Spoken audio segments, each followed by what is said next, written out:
Hello বন্ধুরা, আজকের এই ভিডিওতে আমি একটি বা দুটি স্টকের ব্যাপারে কথা বলবো, যেটা থাম্বনেল থেকে ক্লিয়ার যে একটা প্রফিট আমার ছিল এবং সেখান থেকে বেড়ে আরেকটা প্রফিটে এসে দাঁড়িয়েছে এক দু দিনের মধ্যেই। তো পুরো ব্যাপারটা ডিসকাস করব এবং আগের যে ভিডিওটা যারা দেখেননি তাদের কাছেও এটা ক্লিয়ার হয়ে যাবে যে এক্স্যাক্টলি আমি কী বলছি। আর যারা আগের ভিডিওটা দেখেছেন, সেটা খুবই কম সংখ্যক বোধ হয়, তো তারা বুঝতে পারছেন যে আমি কোন ব্যাপারে কথা বলছি। তো আমি ভিডিওটা বানিয়েছিলাম বোধহয় 5th জুলাই, কিন্তু তার আগে আমি যদি দেখে নিই, আমি অ্যাকচুয়ালি এই ভিডিওর কথা বলছি 60K প্রফিট ছাড়বো নাকি ধরে রাখবো। এখানে খুব একটা ভিউজ আসেনি, 45 ভিউজ এসেছে। যাই হোক, আমি আরও একটা স্টকের মানে ভিডিওর ব্যাপারে যেটা কথা বলবো সেটা হচ্ছে এই ভিডিওটা, যেটা আমি রথের দিন অর্থাৎ 7th জুলাই সন্ধেবেলায় আপলোড করেছিলাম। সেখানে এটা লেখা আছে যে কাল সোমবার এই স্টকে আসতে পারে ভূমিকম্প। আমরা এখানে কিন্তু ক্লিয়ারলি দেখতে পাচ্ছি। হ্যাঁ, কাল সোমবার এই স্টকে আসতে পারে ভূমিকম্প এবং সেক্টরের সবথেকে সস্তা স্টক। ঠিক আছে। আর শুভ রথযাত্রা, কারণ রথযাত্রার সন্ধেবেলায় আমি ভিডিওটি আপলোড করেছিলাম। তো এই ভিডিওতে আমি যেটা বলেছি, যে স্টকের ব্যাপারে কথা বলছি, যারা যারা দেখেছেন এটা জানেন যে স্টকটার নাম হচ্ছে নীল নীল লিমিটেড। এবার এখানে এই ভিডিওটা আপলোড করার পরের দিন অর্থাৎ এইটথ জুলাই, যেটা সোমবার মানে কাল ছিল, তো সেখানে কিন্তু স্টকটাতে 20% আপার সার্কিটে লেগেছিল। ঠিক আছে।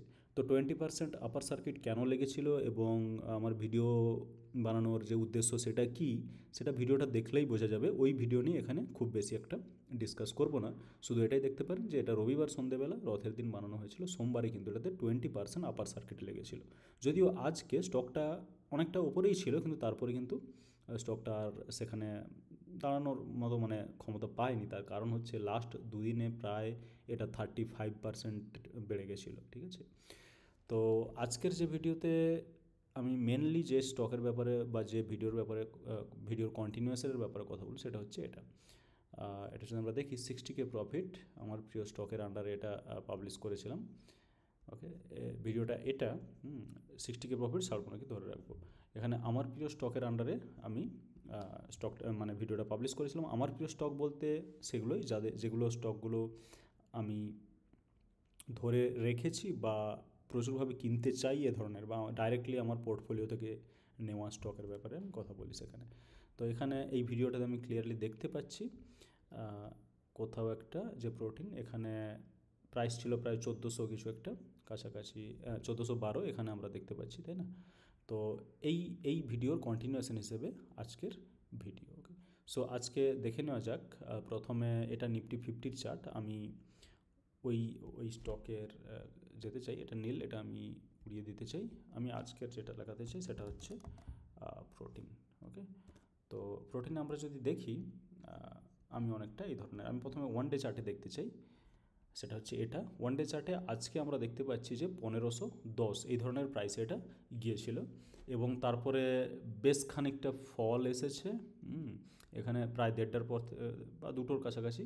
তারপরে কিন্তু আবার স্টকটা সামলে নিয়েছে এবং এখানে একটা সাপোর্ট দিয়ে, এটাকে আমি কেন সাপোর্ট বলছি তার কারণ আমরা যদি আগে দেখি স্টকটা কিন্তু এক্স্যাক্টলি এই লাইনের উপরে রেজিস্ট্যান্স ফিল করেছে। তার কারণ এখানে এসেছে বারবার, তারপরে এখানে একটা রেড ক্যান্ডেল দিয়ে আবার কিন্তু নিচে আসে।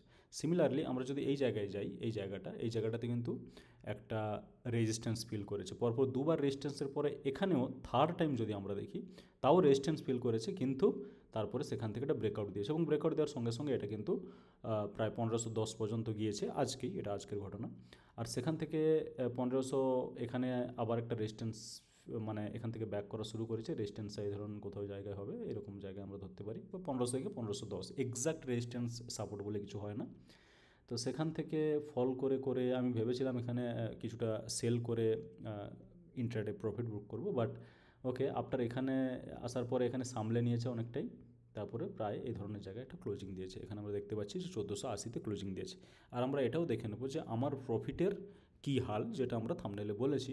আমরা প্রফিটে যদি দেখতে চাই তাহলে এখানে আমরা দেখতে পাচ্ছি যে এটা কেনা 2 মেতে এই ধরনের ব্রেকআপ থেকে কেনা হয়েছে 136.20 444।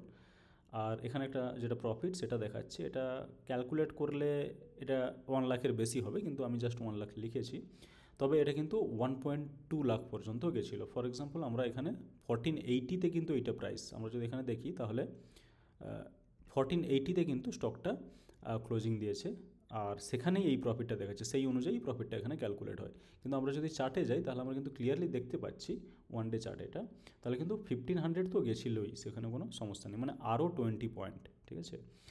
আর 20 পয়েন্ট মানে এখানে আমার যেটা নাম্বার অফ কোয়ান্টিটি যেটা ধরা আছে, এইখানে দেখতে পাচ্ছি 600 কোয়ান্টিটি, তাহলে 600 আরও 20 যদি আমি মিনিমাম যোগ করি 1500 পর্যন্ত, তাহলে কিন্তু আরও 12,000 হচ্ছে, যেটা প্রায় 1.2 লাখ পর্যন্ত পৌঁছে যাচ্ছে। তো এই প্রফিট আমরা যেটা দেখতে পাচ্ছি, এই প্রফিটে আমার কি ঠিক হবে, বিক্রি করে দেওয়া কি আরও ধরে রাখা, ঠিক আছে। আমার ভিডিও বানানোর মানে উদ্দেশ্য এটা নয় যে আমার কাউকে জ্ঞান দেওয়া, ভিডিও বানানোর উদ্দেশ্য এটাও যে আপনাদের যা মতামত সেটা জেনে নেওয়া, সেটা আপনারা কমেন্ট করে ভিডিওতে আমাকে জানাতে পারেন, আমি সেখানে কমেন্ট কিন্তু চেক করি। আর এটাও ঠিক যে স্টকটা কিন্তু আমার পার্সোনালি নিজের বেচার কোনো ইচ্ছে নেই এই মুহূর্তে, তবে আপনাদের কমেন্ট দেখে যদি সেটা মনে হয় তাহলে কিন্তু আমি আরও একবার রিভাইজ করব আমার ডিসিশন। তবে আপাততভাবে আমি স্টকটাকে বিক্রি করতে আগ্রহী নয়। আমি সুন্দর একটা প্যাটার্ন দেখাচ্ছি এই স্টকটার মধ্যে, হ্যাঁ, সেটা আমি ওয়ান ডে নয়, আমি মানে 1 ইয়ার চার্টে গিয়ে, বা আমি যদি 6 মান্থস চার্টে যাই তাহলে কিন্তু ভালো করে, কারণ এগুলো হচ্ছে এখানে একটা একটা ক্যান্ডেল একটা ডেকে রিপ্রেজেন্ট করে, কারণ আমরা দেখতে পাচ্ছি ওয়ান ডে।